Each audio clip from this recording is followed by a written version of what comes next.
বর্ষাকাল, চারিদিকে থই থই পানি। আমার বয়স তখন 8 বছর এবং ছোট ভাইয়ের বয়স মাত্র 2 বছর। রাত আনুমানিক 1টা বা 2টা হবে। সবাই গভীর ঘুমে মগ্ন। হঠাৎ মায়ের খুব বাইরে যাবার দরকার পড়ে, তাই ডেকে উঠান আমাকে। তখনকার সময়ে ল্যাম্প, হ্যারিকেন এগুলোই ছিল, তাই মা আমার হাতে একটি হ্যারিকেন দিয়ে দরজা থেকে সামান্য একটু সামনে দাঁড় করিয়ে রাখে। কম বেশি সবাই জেনে থাকবেন যে গ্রাম অঞ্চলের টয়লেট বাসা থেকে কিছুটা দূরে হয়, আর টয়লেটের সাথে ছিল বড় একটা খাল। মা টয়লেটে যাওয়ার সাথে সাথেই খুব হয়রান এবং ভীতস্ত চেহারা নিয়ে দৌড়ে এসে হুমড়ি খেয়ে পড়েন আমার উপরে। সাথে সাথে আমি জোর করে একটা চিৎকার দিই। চিৎকার শুনে আমার দাদু বাবাকে ডেকে নিয়ে আসে এবং আমার মাকে ঘরে নিয়ে যায় এবং তাড়াহুড়ো করে দরজা বন্ধ করে দেয়। কোনো কিছু জিজ্ঞাসা করার আগেই দাদু হ্যারিকেনের আলোটা কমিয়ে দেন। খুব তাড়াহুড়া করে মাকে নিয়ে বিছানায় যেতে চাইলেও মায়ের দাঁড়ানোর কোনো ক্ষমতা ছিল না। ওই বয়সে আমার মাথায় এরকম চিন্তা আসেওনি। ঘুমিয়ে গিয়েছিলাম, ভেবেছিলাম হয়তো মায়ের কোমরে ব্যথা, কিন্তু সমস্যাটা হয়েছে পরবর্তী দিন সকালবেলা। মায়ের যেরকম পেট ব্যথা তেমনি বমি আর পেটের সমস্যা দেখে মনে হচ্ছিল মায়ের শরীরের একটা জায়গায় মাংস টেনে অন্য জায়গায় জমাট বাঁধে। তার আর্তনাদে বাড়ির সবাই এসে হাতে পায়ে তেল দিতে থাকে।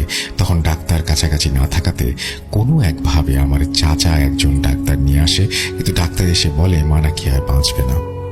আশ্চর্য বিষয় হলেও এটি সত্য যে ভোর 5টা থেকে সকাল 11টার মধ্যে মাত্র 4 থেকে 5 ঘন্টার ব্যবধানে মা সম্পূর্ণভাবে বিছানায় পড়ে যান।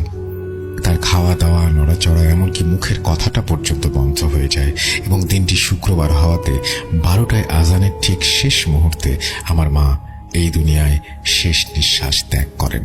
ছোট ভাইটির বয়স 2 বছর হওয়াতে তেমন কিছু না বুঝলেও আর কখনো মা বলে ডাকতে না পারার কষ্টটা ছোট থেকেই তাকে পোহাতে হবে বেশ বুঝতে পারছিলাম।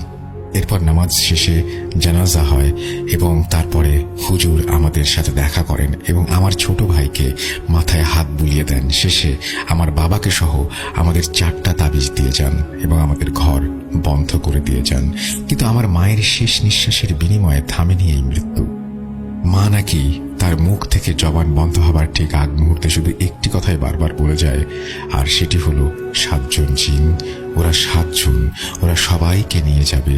আর বাবার থেকে হুজুর এই কথাটি শুনেই আমাদের তাবিজ দিয়েছিলেন। এরপরে বাবা এবং আমরা কেউ ঘর থেকে রাতে বের হতাম না। কিন্তু ঠিক পরের দিনই আমার এক শহীদ নামে চাচাতো ভাই আমার মায়ের মতন করে মারা যায়।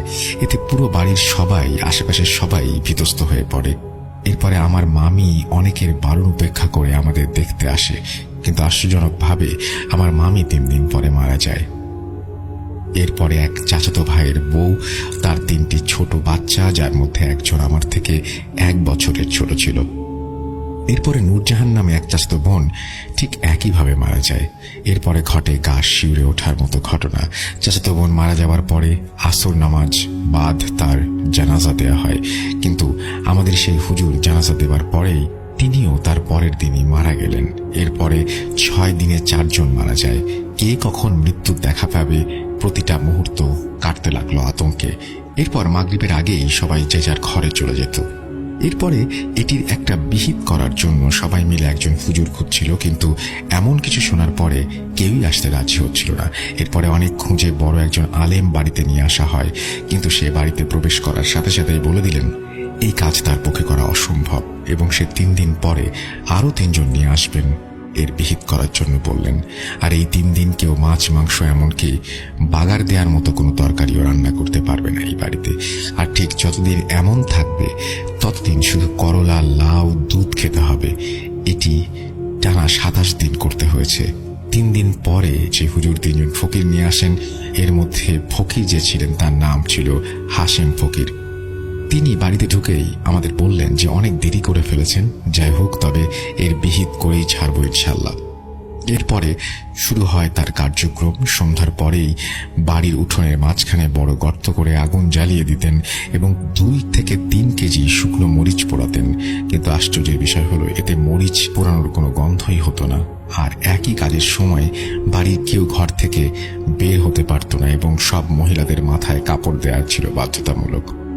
এরকম চলতে থাকে 7 দিন।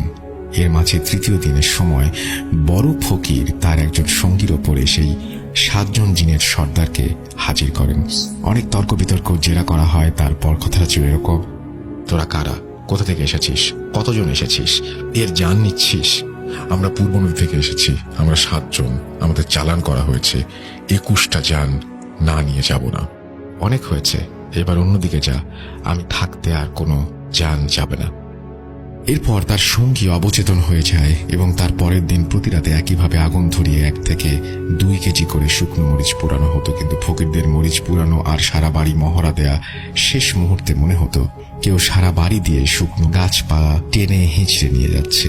গরুর দল বেঁধে বাড়ির মধ্যে দৌড়ানো, ঘরের পেছনে বাঁশ গাছ দুমড়ে মুচড়ে ভেঙে ফেলেছে। 6 দিন 2 রাতের সময় আমাদের ঘরের পেছনে মুরগি ঘরের পাশে হাসিম ফকির ও তার স্ত্রী এবং সেই আলেম দৌড়ে আসলেন। আর কেউ একজনের সাথে খুব তর্কে জড়িয়ে পড়লেন। জেনাটি ছিল এমন, তুই একটা জানও নিতে পারবি না, তোর এখনই যেতে হবে। তখন জিন বলছে যে এই ঘরের একটাকে প্রথমে নিয়েছি, আর একটাকে নিয়ে যাই, আর একটু আগুন নিয়ে এসেছিলাম, তাই তখন দেখা পাইনি। দাঁড়া, জানের বদলে তাহলে জান দিচ্ছি। এই বলেই তিনি হাতে থাকা কলা গাছের ডাঁট দিয়ে মাটির ওপরে 7টি বাড়ি দিলেন, আর তারপর পায়ের গোড়ালি দিয়ে মাটির উপরে সজোরে 3টি আঘাত করলেন। অতঃপর মুরগি ঘরের ভেতরে মুরগিগুলো প্রচন্ড দাবাদাপি শুরু করলো। এরপরে পুরো বাড়ি নিস্তেজ হয়ে যায়। পরের দিন সকালে দাদু মুরগির ঘর খুলে দেখেন 47টি মুরগি মরে পড়ে আছে। এরপরে ফকির ও আলেম আসেন, আর ইনশাল্লাহ আমরা বিপদ মুক্ত হই। অতঃপর দাদু বললেন তিনি নাকি আমাকে ঘরে আনার সময় দেখেন যে অনেক লম্বা 7 জন খালাকে পানির ওপর দিয়ে পশ্চিম পাশ দিয়ে বাড়ির দিকে নিয়ে আসছে, যার কারণে দাদু তাড়াহুড়া করে দরজা বন্ধ করে নাতির কাছে আগুন ছিল তাই নাগালে পান এবং সেটা নিয়ে আসেন। কিন্তু ওকেই যেতে হয়েছিল। জানের বদলে জান, আপনার কাছে আমার নাতি বেশি নাকি মুরগি বেশি?